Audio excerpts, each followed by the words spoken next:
Living in the Light, Part 1, The Principles. A New Way of Life. We are living in a very exciting and powerful time. On the deepest level of consciousness, a radical spiritual transformation is taking place. I believe that, on a worldwide level, we are being challenged to let go of our present way of life and create an entirely new one. We are, in fact, in the process of destroying our old world and building a new world in its place. The old world was based on an external focus. Having lost our fundamental spiritual connection, we have believed that the material world was the only reality. Thus, feeling essentially lost, empty, and alone, we have continually attempted to find happiness and fulfillment through external things: money, material possessions, relationships, work, fame, good deeds, food, or drugs.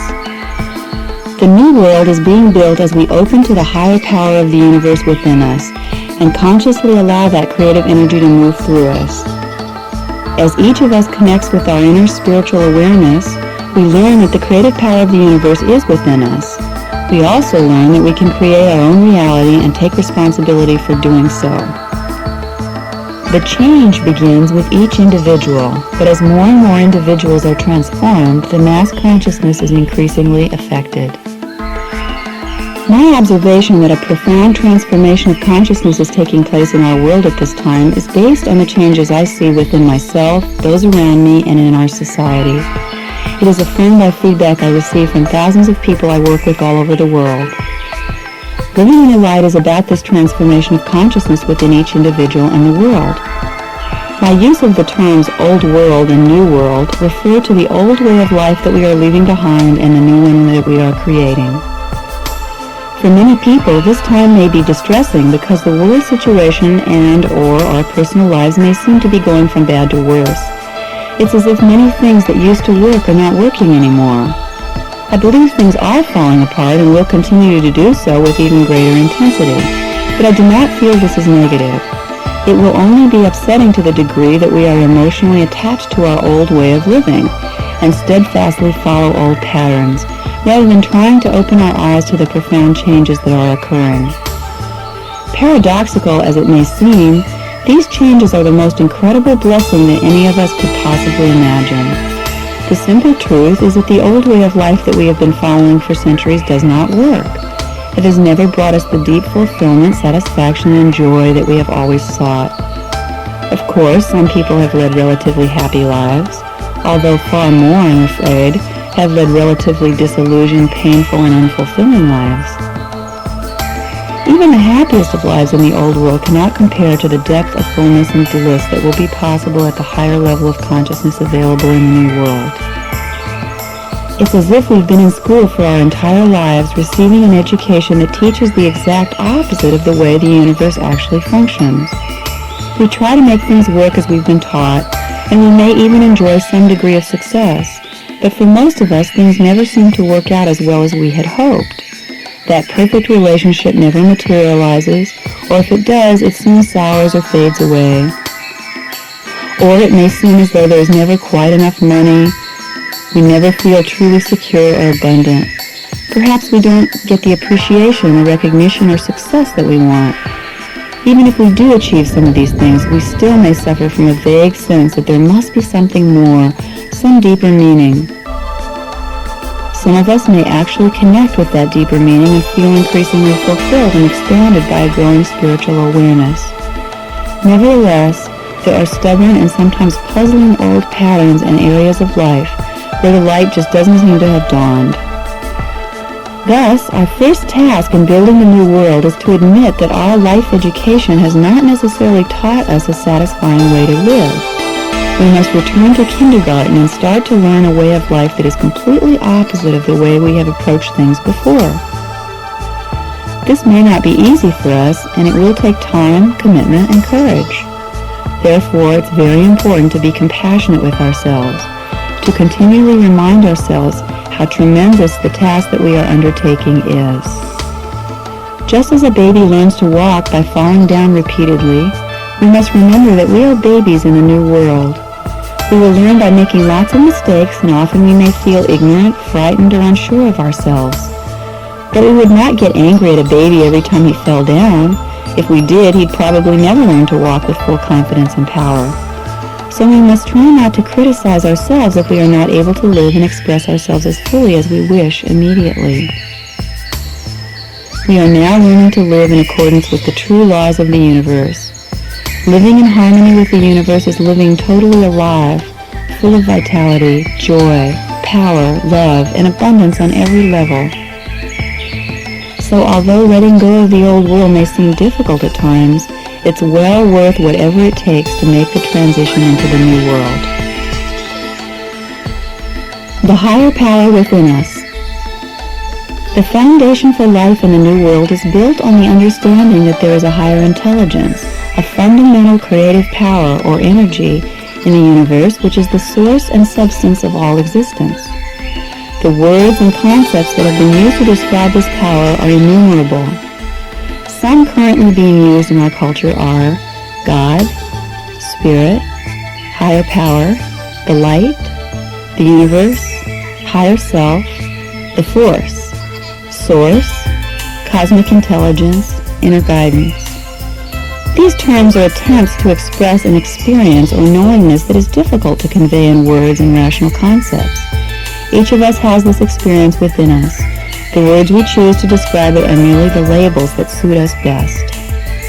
I seldom use the word God, as it has so many confusing connotations. Frequently, people associate it with early religious training which is no longer meaningful to them. Some may think of God as someone or something outside of themselves, the old man in the sky with a long white beard. I prefer terms such as higher power, the universe, spirit, your higher self, or the light. In this book, I will use these terms interchangeably to refer to that highest creative intelligence and power within us. If any of these terms are not particularly meaningful to you, please feel free to substitute whatever word you prefer. For the first 20 years of my life, I had no conscious experience of or belief in a higher power of any sort. I have had to move through many levels of doubt, skepticism, disbelief, and fear in order to arrive at the great trust I now have in the higher power of the universe that is within me and within everyone and everything. I have not accepted anything on blind faith, so in a sense I have had to prove everything to myself through my life experiences. As I've learned to place absolute trust in the higher power of the universe and to live in accordance with universal principles, the changes I have felt and seen in my life are truly miraculous. Those of you who have felt a deep spiritual awareness throughout your lives already have a solid foundation to build upon. For those of you who have felt spiritually disconnected as I have, I hope my words will support and encourage you to find this inner connection for yourselves. The universe has both personal and impersonal aspects. As I surrender and trust more, I find my relationship with this higher power becoming more personal. I can literally feel a presence within me, guiding me, loving me, teaching me, encouraging me. In this personal aspect, the universe can be teacher, guide, friend, mother, father, lover, creative genius, fairy godmother, and even Santa Claus. In other words, whatever I feel I need or want can be fulfilled through this inner connection. I seldom feel truly alone anymore. In fact, it is in physical aloneness that I often find the most powerful communion with the universe. At such times, the previously empty places inside of me are filled with the light. Here I find a constant guiding presence that tells me which move to make next and helps me to learn the lesson that lies in taking each step along my path. Intuition. Once we acknowledge the higher power of the universe, the obvious question arises: how can we contact this power or gain access to it? After all, if there is a superior wisdom or a deeper knowledge than we normally experience, by tapping into it, we should be able to receive valuable guidance in how to live well in this confusing world. This realization began to dawn on me a few years ago as I undertook my journey toward the light. I have since discovered that the knowingness that resides in each of us can be accessed through what we usually call our intuition. By learning to contact, listen to, and act on our intuition, we can directly connect to the higher power of the universe and allow it to become our guiding force. This is where we find ourselves in total opposition to life as we've been taught to live in the old world. In Western civilization, we have learned to respect and even worship the rational, logical aspect of our being, and to dismiss, depreciate, or deny our intuition. We do acknowledge the ability of animals to seemingly understand things that are way beyond their rational capacity. We call this instinct. But it's a mystery that defies logical explanation, so we shrug our shoulders and dismiss it as something vastly inferior to the magnificent human ability to reason. Our culture's entire value system is firmly based on this belief that the rational principle is superior and in fact constitutes the highest truth. The Western scientific tradition has become our religion. We're taught from a young age to try to be reasonable, logical, and consistent, to avoid emotional, irrational behavior, and to suppress our feelings. At best, feelings and emotions are considered foolish, weak, and bothersome. At worst, we fear that they may threaten the very fabric of civilized society. Our established religious institutions support this fear of the intuitive, non-rational self. Once based on a deep awareness of the universal creative principle in every being, many religions only pay lip service to that idea now. Instead, they seek to control the behavior of their devotees using elaborate rule structures purported to save people from their deep, irrational, and basically sinful natures. And according to many psychological disciplines, the dark and dangerous instinctive nature of man must be controlled.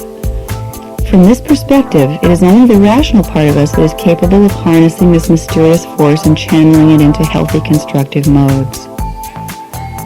Generally, less technically developed societies approach life with a deep awareness of and respect for the intuitive element of existence. Every nuance of their daily life is guided by a strong sense of connection with the creative force. However, it is their very lack of technical development that has contributed to their gradual destruction or subversion into modern civilization. Two examples relevant to most Americans are the Native American and African cultures. Both of these groups were devastated by their contact with Western culture. However, a deep respect and appreciation for Native Americans has begun to surface in our awareness in recent years, and the African culture forcibly brought to this continent has probably done more than any other culture to keep the intuitive power alive in our country through its strong spirit. In human evolution, it seems that as our rational capacity has evolved, we've grown increasingly fearful of the intuitive aspect of our natures.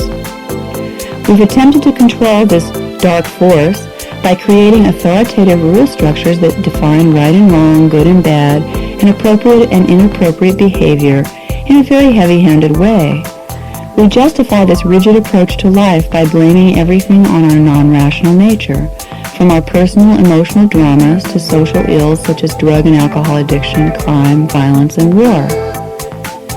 However, once we accept the reality of the higher power operating in the universe that is channeled to us through our intuition, it becomes clear that our personal problems and the ills of the world are actually caused by not following our inner intuitive knowingness. The more we distrust and suppress our inner self, the more likely it is to eventually burst out in distorted ways. In other words, such problems are not an example of our emotional, non-rational nature running wild and uncontrolled. Instead, both personal and social problems are the result of fear and suppression of our intuition. Our rational mind is like a computer. It processes the input it receives and calculates logical conclusions based on this information. But the rational mind is finite. It can only compute with the input it has received directly. In other words, our rational mind can only operate on the basis of the direct experience each of us has had in this lifetime. The intuitive mind, on the other hand, seems to have access to an infinite supply of information. It appears to be able to tap into a deep storehouse of knowledge and wisdom, the universal mind. It also is able to sort out this information and supply us with exactly what we need when we need it. Though the messages may come through a bit at a time, if we learn to follow this supply of information piece by piece, the necessary course of action will unfold. As we learn to rely on this guidance, life takes on a flowing, effortless quality. Our life, feelings, and actions interweave harmoniously with those of others around us. It is as if each of us played a unique instrument in a huge symphony orchestra conducted by a universal intelligence. If we play our part without regard for the conductor's direction or the rest of the orchestra, then we have total chaos. If we try to take our cues from those around us rather than the conductor, it will be impossible to achieve harmony. There are too many people all playing different instruments. Our intellect is not able to process so much input and decide on the best note to play at each moment. However, if we watch the conductor and follow his direction, we can experience the joy of playing our unique part, which can be heard and appreciated by everyone, and at the same time we will experience ourselves as part of a greater harmonious whole. When we apply this analogy to our lives, we see that most of us have never realized a conductor was present. We have lived the best we can, using only our intellect to understand our lives, to figure out the best course of action. If we are honest with ourselves, we will readily admit that we are not making great music under the guidance of our rational mind alone. The dissonance and chaos in our lives and in our world certainly reflect the impossibility of living this way. By tuning into the intuition and allowing it to become the guiding force in our lives, we allow the conductor to take his rightful place as the leader of the orchestra. Rather than losing our individual freedom, we will receive the support we need to effectively express our individuality. Moreover, we will enjoy the experience of being part of a larger creative channel. I don't fully understand how the intuition functions in such an amazing way, but I definitely know through direct experience and through observation and feedback from the many people I have worked with that it does. And I find that the more I trust and follow this inner voice, the easier, fuller, and more exciting my life becomes. Becoming a creative channel. To whatever degree you listen to and follow your intuition, you become a creative channel for the higher power of the universe. When you willingly follow where your creative energy leads, the higher power can come through you to manifest its creative work. When this happens, you will find yourself flowing with the energy, doing what you really want to do, and feeling the power of the universe moving through you to create or transform everything around you. By channeling, I mean being in touch with and bringing through the wisdom and creativity of your own deepest source. Being a channel is being fully and freely yourself and consciously knowing that you are a vehicle for the highest creativity of the universe. Every creative genius has been a channel. Every masterwork has been created through the channeling process. Great works are not created by the ego. They arise from a deep inspiration on the universal level and are then expressed and brought into form through the individual ego and personality. A person may have great technical skill, but without the ability to channel, his work will be uninspiring. The difference between a technician and a channel was clearly demonstrated in the movie Amadeus. Salieri knew how to write music, but he didn't know how to tap into the creative source. Mozart, one of the most amazing channels who ever lived, wrote music that was both technically perfect and wonderfully inspired, and he did so easily, spontaneously, without thought or effort. From his early childhood on, music just seemed to bubble up and overflow from within him. I'm sure he had no idea how it happened and could not have explained to anyone else how to do it. Such genius has always seemed mysterious and unexplainable, a God-given talent possessed by only a few. It seems to come and go at will. Sometimes it's there, sometimes it's not. Because of this, many creative people fear their talent will suddenly disappear. They don't know how they got it, so they have no idea how to recover it if it vanishes. Creative people usually function as channels in only one area of their lives, such as art, science, or business, and have no idea how to do it in the rest of their lives. Thus, their lives are often terribly out of balance. I believe we are all geniuses, each in our own unique way. We will discover the nature of our particular genius when we stop trying to conform to our own or other people's models, learn to be ourselves, and allow our natural channel to open. Through trusting and acting on our intuition, it's possible to learn to live as a channel at every moment in every area of our lives. When I speak of a channel, I have an image of a long, round pipe with energy flowing through it. It's somewhat like the pipe in a pipe organ, with the music coming through. This channel image has three important features. It is open and unobstructed inside so the energy can move through freely. It has a definite physical form. A structure surrounds the open space so that the energy is directed in a particular way. Without this structure, the energy would be free-floating without any form. It has a power source, something which moves energy through the channel. In a pipe organ, the power source, the organ, sends energy through the open pipes. The particular combination of open space inside each pipe and the structure, the size and shape of the pipe, causes a certain note to be sounded. The power source is the same for all the pipes and the energy moving through them is the same, but because each one is a different size and shape, so each one makes a unique sound. We can think of ourselves as channels similar to these pipes. We have a common power source, the universe, and the same creative energy flows through each of us. Our body and personality form the structure that determines the unique direction and function of each of us as a channel. It is up to us to keep our channel open and clear and to build and maintain a strong, healthy, beautiful body, personality structure as a vehicle for our creative energy. We can do this by constantly tuning in, asking where the energy wants to go, and moving with it. A strong body, personality structure is not created by eating certain foods, doing certain exercises, or following anybody's rules or good ideas. It is created by trusting your intuition and learning to follow its direction.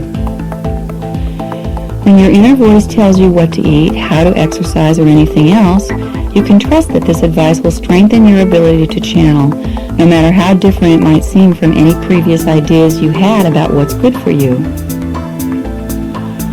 All of us are already channels to some extent, unconsciously and sporadically. The following true story is a good example of this. A friend was in a pet shop recently where she saw a beautiful parrot for sale at a very reasonable price.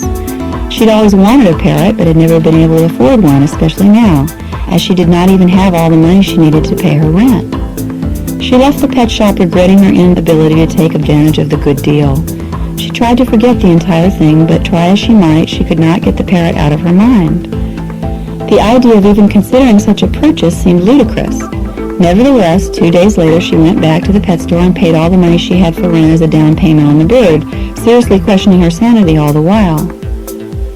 On the way to the pet store, she felt certain that if her decision was not right, someone else would have already purchased the bird.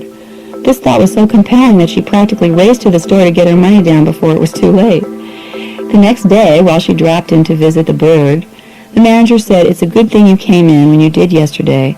An hour later, someone else came in to buy the parrot.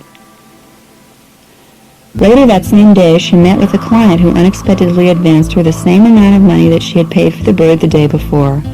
And when she returned home, her husband told her that their landlady had called to tell them to wait on paying the rent for a couple of weeks as she was going away on vacation.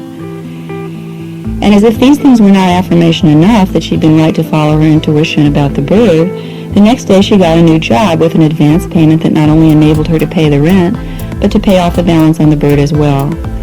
My friend told me that after all this had happened, she felt full of enormous power and confidence. She said, "I wish I could feel this way all the time about everything going on in my life." This is an excellent example of spontaneous channeling. You may have had a similar experience where following your intuition about something proved so fruitful and fulfilling. If so, the next step is to become more conscious of the process so you can recognize when you are channeling as opposed to blocking, fighting, or trying to control the energy. The more willing you are to surrender to the energy within you, the more power can flow through you. I'm learning to follow the spirit within me wherever it wants to take me. Every moment I check in, feeling the energy inside me and letting it direct me. I find this a wonderful way to live. When I do this, I experience joy, power, love, peace, and excitement, just as my friend did when she responded to her intuition and bought the parrot. But following this higher power takes a commitment to my intuition. I must allow my gut feeling to tell me what I want or don't want and then act on this information. When I'm willing to do this, power flows through me, increasing in strength all the time. I know we've all had experiences at certain times when we felt the light and power flow through us, when it almost seems as if we've had a preview of being enlightened. We get a brief glimpse and then it goes away again. When it goes away, we feel lost and unsure of ourselves. As you practice and learn to trust your intuition, this will change. Increasingly, you will feel the flow until it's there all the time. Then you will find yourself right where you want to be at every moment. You'll be where the energy is the greatest for you, doing what you want to do and watching miracles being accomplished. You'll channel energy that transforms others.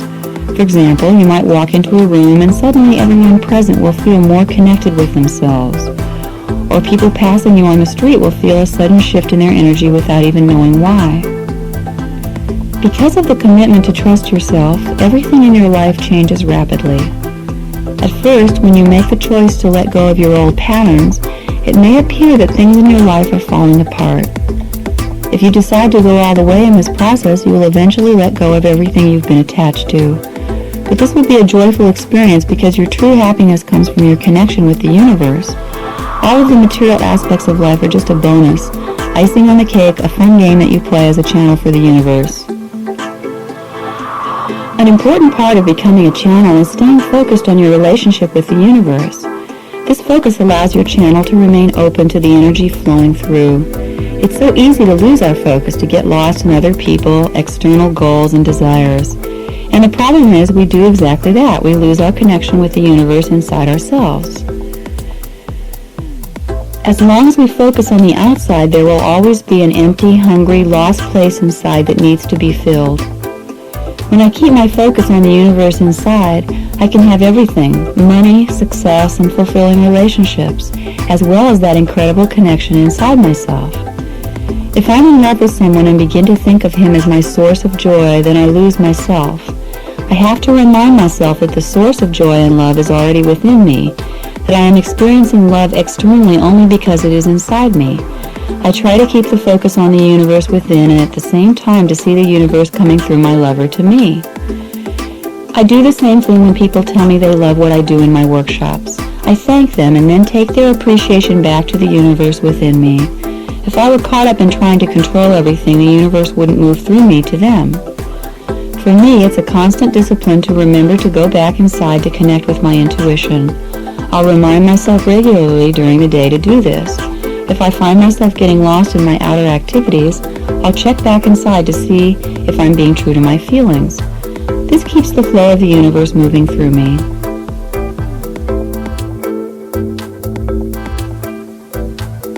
Channeling works in two ways. Energy either flows through you to others or from others to you. For example, as I write my book, I focus on the energy flowing from the universe through me to others. Then, when people say to me, "I just love your book, it's changed my life," I am conscious of appreciation coming from them to me and back to the universe. As you become increasingly conscious of the flow of the universe moving through you and through everything and everyone else, your body will become capable of channeling more energy. The more energy you're willing to receive, the more you'll be able to give. To become a clear channel for the universe presents the highest challenge and offers the greatest potential joy and fulfillment for every human being. Being a channel means living fully and passionately in the world, having deep relationships, playing, working, creating, enjoying money and material possessions, being totally yourself, yet never for one moment losing your profound connection with the power of the universe within you. Then you can watch the universe create through you. It can use you to do its work. Living as a channel is an experience that is available to anyone who's willing to make the inner commitment. As we learn to trust and follow our intuition, we are learning to open and strengthen our individual channels so we can bring more power, creativity, and love through us. When we come together in a relationship or in a group, each individual channel becomes a part of a bigger channel. A group channel is created which is more powerful than any of us individually can be. When many bodies and minds are willing to surrender, open up, and grow, these combined energies create a very strong, open structure that allows a lot more energy to come through from the universe. The process intensifies tremendously and everyone gets a powerful hit of the energy which is capable of pushing each of us to the next level of our growth. Even though we may all be in somewhat different places and going through different things, each person receives the inspiration, the support, the push, or whatever is needed to enable them to take the next step on their journey. A group channel can open us up to a deeper level of awareness, and in the process we share more of ourselves and find that we are healed of things that have held us back. In a sense, everyone living on this planet is a part of one gigantic group channel, the mass consciousness of humanity. This world as it is now is the creation of the group channel. As each one of us individually surrenders to the power of the universe and allows that power to transform and enlighten us, the group channel is affected accordingly. The mass consciousness becomes more and more enlightened. This is how I see our world being transformed. The world is our mirror. The physical world is our creation. We each create our own version of the world, our particular reality, our unique life experience. Because my life is being created through my channel, I can look at my creation to get feedback about myself. Just as an artist looks at his latest creation to see what works well and what doesn't, we can look at the ongoing masterwork of our lives to appreciate who we are and to recognize what we still need to learn. We're creating our lives as we go along. Therefore, our experiences and needs give us an instant ongoing reflection of ourselves. In fact, the external world is like a giant mirror which reflects both our spirits and our forms clearly and accurately.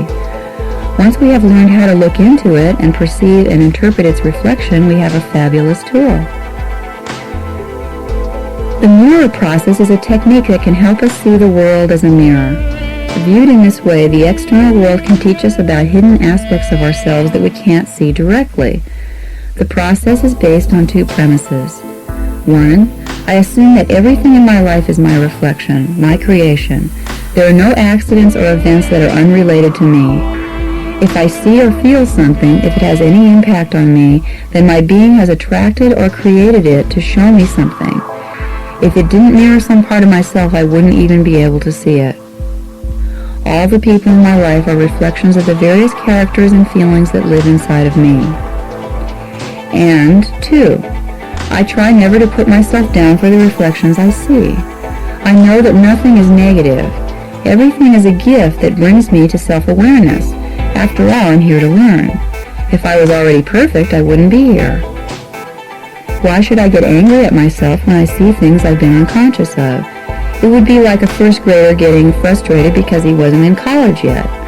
I try to maintain a compassionate attitude toward myself in my learning process. To the extent that I can do this, the learning process becomes fun and really quite interesting. I'm learning to view my life as a fascinating and adventurous movie. All the characters in it are parts of me played out on the big screen so that I can clearly see them. Once I see them and recognize their various feelings and voices inside myself, it is easy to choose which characters to keep and expand and which ones to let transform. If the movie portrays problems, hassles, or struggles, I know I must check inside to find out where I'm not being true to myself. I also know that when I'm trusting and being myself as fully as possible, everything in my life reflects this by falling into place easily, often miraculously. If there are problems in your life, the universe is trying to get your attention. It's saying, hey, there's something you need to be aware of, something that needs to be changed here. If you pay attention to the small signals, you will learn from them. But if you don't, the problems will intensify until you get the message and start to pay attention. If you accept that every time a problem occurs, the universe is showing you something, you will make rapid progress on your journey of self-discovery. When something negative happens, it's tempting to say, why does this happen to me? I'm doing the best I can, but nothing seems to be going right. I can't understand why I keep having this problem. If you find yourself doing this, try to open up to another way of looking at things. Go inside and say to the universe, I know you're trying to show me something. Help me understand what it is. After you do this, let go of focusing on it, but stay open to the message that will be coming through. It may come in the form of an inner feeling or awareness, some words from a friend, or something unexpected that happens to you. The message may come through immediately, or it may take quite a while. One of my clients was fired quite unexpectedly over 2 years ago. At first, he was devastated, but after a month of getting his bearings, he went into business on his own.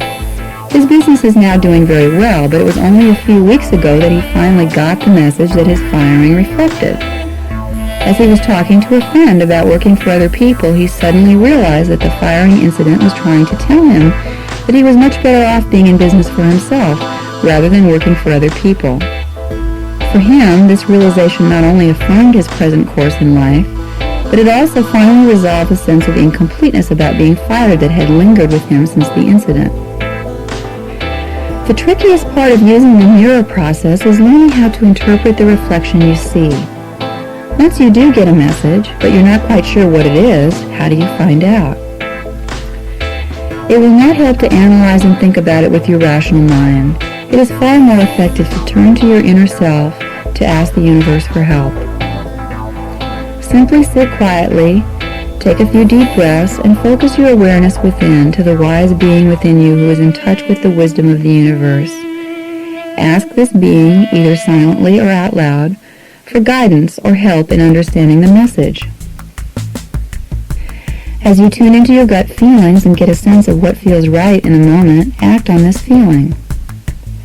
After acting on the feeling, try to be aware of the external and internal feedback from your actions. The external feedback is how well things work. Do things seem to fall into place and work easily? Then you're surely in tune with your inner guidance. If you're struggling to do something that doesn't happen easily, it's a message to let go and check back in to find out what you really want to be doing. Internal feedback will come to you as feelings. If you feel empowered, more alive, then it's right. The ultimate key is aliveness. The more the universe moves through you, the more alive you feel. Conversely, every time you don't follow your inner guidance, you feel a loss of energy, loss of power, a sense of spiritual deadness. In being true to yourself, you will feel more alive, but you may also feel uncomfortable. This is because you are risking change. As you undergo certain changes, you may experience intense emotions. Allow these emotions expression. After all, your inner voice has to move through years of accumulated unconsciousness, doubt, and fear. So simply let these feelings come up and flush through you. They are being cleaned out and healed by the light. External feedback may also mirror these feelings. Your doubts and fears will often be reflected in the reactions of those around you. If your friends and family question or judge the changes in you, recognize that they are simply mirroring the doubting, fearful voices in you, such as, what if I'm doing the wrong thing? Can I really trust this process? Respond to such feedback from others in whatever way you feel is appropriate. Reassure them, ignore them, argue with them, whatever. The important thing is to recognize that you are really dealing with your inner fears. Affirm that you are learning to trust yourself more and more. You will be amazed to see how others immediately mirror your increasing self-trust and confidence by responding to you with trust and confidence. Remember, if you judge and criticize yourself, others will judge and criticize you. If you hurt yourself, others will hurt you. If you lie to yourself, others will lie to you. If you are irresponsible to yourself, others will be irresponsible in relation to you. If you blame yourself, others will blame you. If you do violence to yourself emotionally, others will do violence to you emotionally or even physically. If you don't listen to your feelings, no one will listen to your feelings. If you love yourself, others will love you. If you respect yourself, others will respect you. If you trust yourself, others will trust you. If you are honest with yourself, others will be honest with you. If you are gentle and compassionate with yourself, others will treat you with compassion. If you appreciate yourself, others will appreciate you. If you honor yourself, others will honor you. If you enjoy yourself, others will enjoy you. It's very important to realize that you may not be able to change your old patterns overnight. Sometimes things seem to change rapidly once you've recognized the message, but sometimes it seems like you keep doing the same old things and getting the same unpleasant results long after you feel you know better. It takes time for the ego to change its habits, so you have to watch the same lousy movie repeat itself a few times. If you feel your progress is too slow, ask the universe for help and remind yourself that it will change soon. Change happens not by trying to make yourself change, but by becoming conscious of what's not working. You can then ask your higher self for help in releasing the old and bringing in the new pattern. Remember, the darkest hour is just before the dawn. Change often occurs just when you've given up or when you least expect it. In using the world as your mirror, you must deal with the external realities of your life in whatever way you need to handle them. But as soon as possible, before, during, or after you deal with the externals, check inside to find out what is being shown to you. For example, if someone is angry at you and blames or criticizes you, you may need to say to them, "Stop blaming me. I don't want to hear your judgments and criticisms of me. If you can talk about your own feelings, I'll be glad to listen, but if you keep attacking me, I'm going to leave."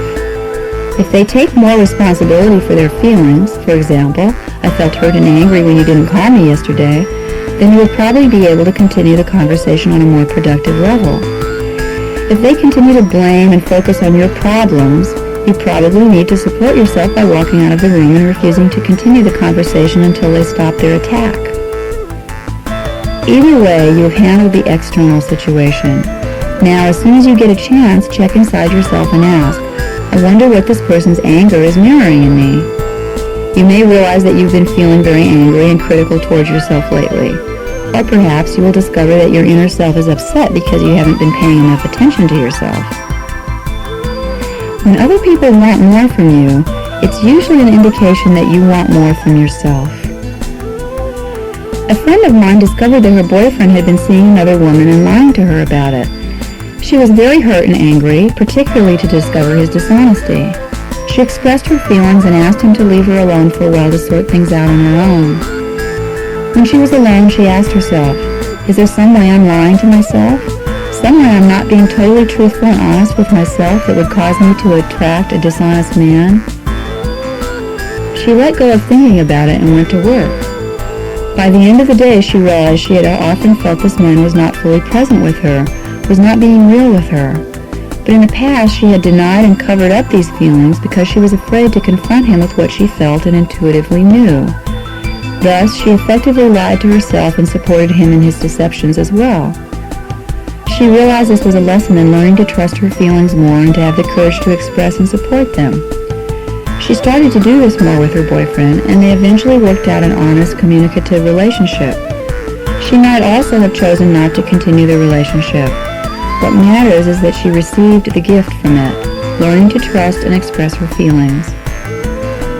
If you are emotionally triggered by something a person does, the two of you are probably mirrors for each other.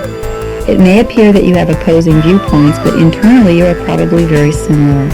One of you is acting out one side of the internal conflict while the other one plays out the other side. For example, one person may want more commitment in a relationship while the other wants more freedom. They become extremely polarized on this issue and truly believe that they want opposite things.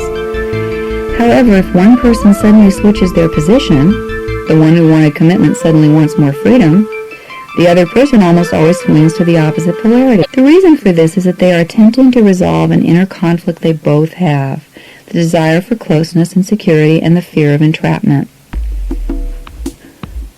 Once people look inside and become more aware of their feelings, they often recognize that they have simply projected their inner conflict onto the outside world so that they could recognize and deal with it. If a person truly and unequivocally wants a committed relationship, he will simply attract another person who wants the same thing. If someone feels completely clear about wanting to explore being with many partners, he simply does it. By using the mirror process, you can recognize what you really feel and learn to be more honest with yourself. Once you recognize an internal conflict, you can ask the universe for help in resolving it and integrating your feelings. Seeing the world as your mirror also gives you wonderful opportunities to receive positive feedback. Think of everything that you like and enjoy about your life right now. You created these things. They are also your mirrors. Think of the people you know whom you love, enjoy, respect, and admire. They are your mirrors. They couldn't even be in your life if they didn't reflect you. You would not be able to recognize their positive qualities if you didn't have similar ones. Think of the people and animals that love you. They are a mirror of how you love yourself. If you have a home that you love or a particular spot in nature that is very beautiful to you, it is a mirror of your own beauty. When you see beauty anywhere, it's a reflection of yourself. There are mirrors everywhere. Whoever you have a connection with is a mirror for you, and the deeper the connection, the stronger the mirror. Part of the fun in using the mirror process is discovering who we are through these external reflections. The key is always to go back inside to discover the meaning of the reflection for you.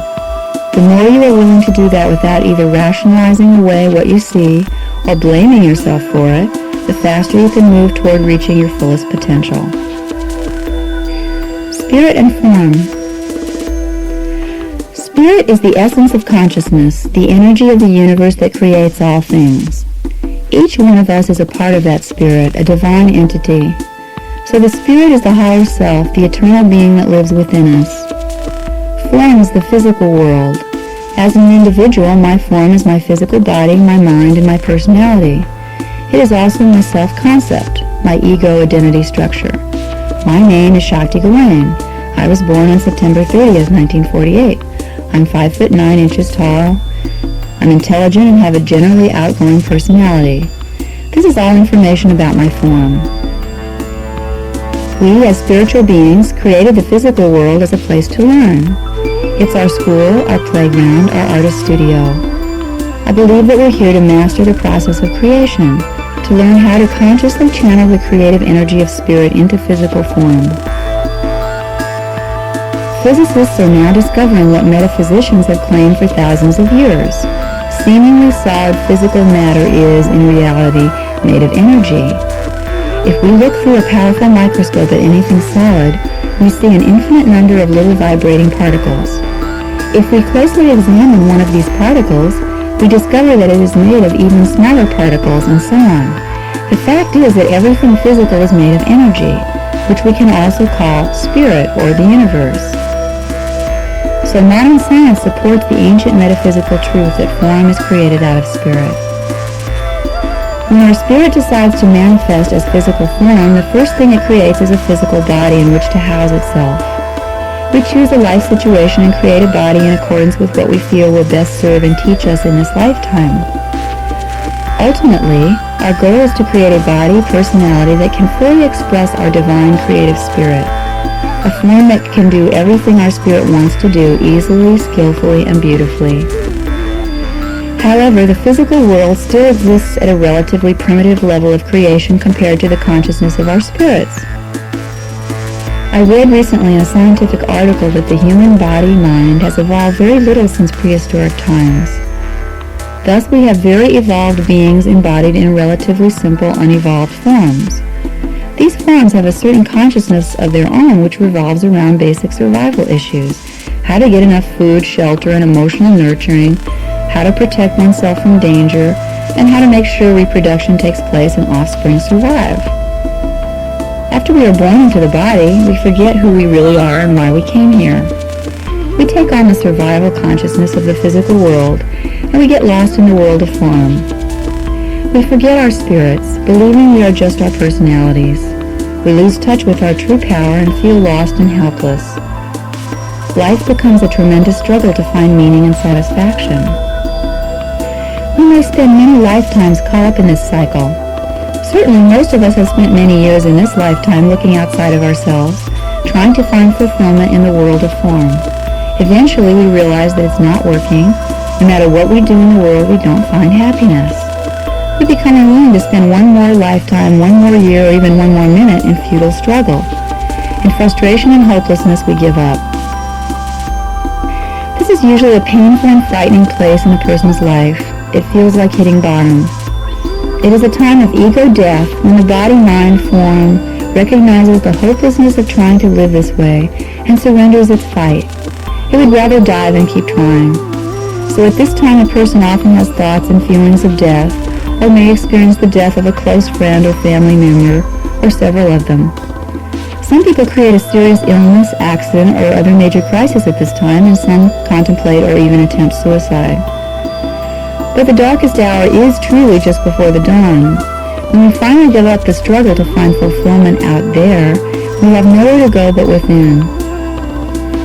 It is at this moment of total surrender that the light begins to dawn. We expect to hit bottom, but instead we fall through a trapdoor into a bright new world. We've rediscovered the world of our spirit. This is like being reborn. We are infants in this new world and have no idea how to live since none of our old ways work here. We feel uncertain and out of control because our ego is not in control anymore. Yet hope is reborn with us, and power and vision start to come through. From this point, we become gradually more enlightened. When we as individuals first rediscover our spirit, we are usually drawn to nurture and cultivate this awareness. This often involves one degree or another of withdrawing from the world and going within. For some people, this takes the form of spending time in nature. For some, it involves practicing meditation, going to retreats, and so forth. For some, it may be simply finding time to be alone and quiet. Often, it's a time of partial and complete withdrawal from relationships, work, and/or other attachments which tend to pull us outside of ourselves. For some beings, this phase may last a whole lifetime or more. For others, it might last only a few weeks or months. Each entity is unique, so we all experience this move within in different ways. In one form or another, we learn to go within and be in that quieter place in ourselves for a while. There we find a deeper and deeper connection with our spirit. While we are feeling deeply connected with ourselves in this way, we often find that we have a feeling of clarity, vision, wisdom, power, and love. This is because our spirits are already highly evolved. They are already immersed in the truth and the light. So as soon as we make that contact, we get a temporary high, an experience of momentary enlightenment. The problem is that our form hasn't evolved yet. It's just given up its old way, died, been reborn, and is now in an infantile state, not knowing what to do. If we take it by the hand and start to guide and teach it, it will learn very fast how to live in a new way. However, it still has all the old memories, patterns, and programs from the old world, and it keeps trying to revert back to them.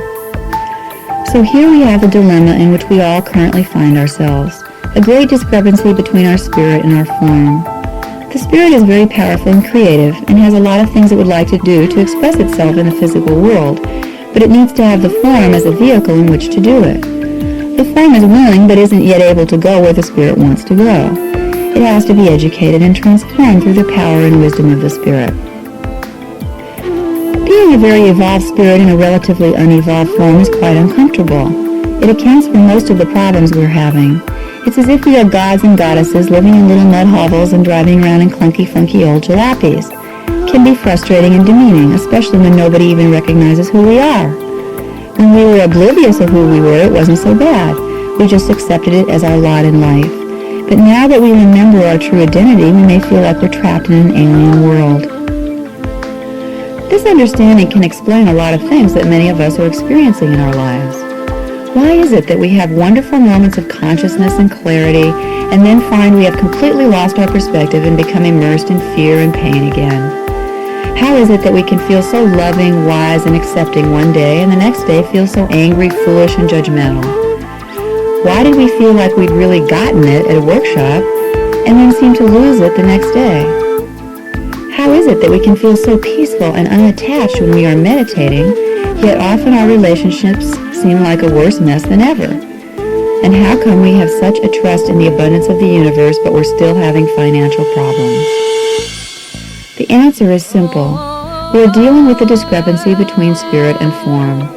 This is a very difficult thing to confront, and we are facing a real challenge. Many people reach this point and have a hard time going any further. On the traditional spiritual path, we remain more or less withdrawn from the world.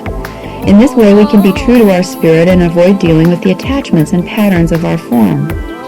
Unfortunately, the form never has an opportunity to develop, and we eventually just leave the body in order to move into other realms. The physical world remains untransformed.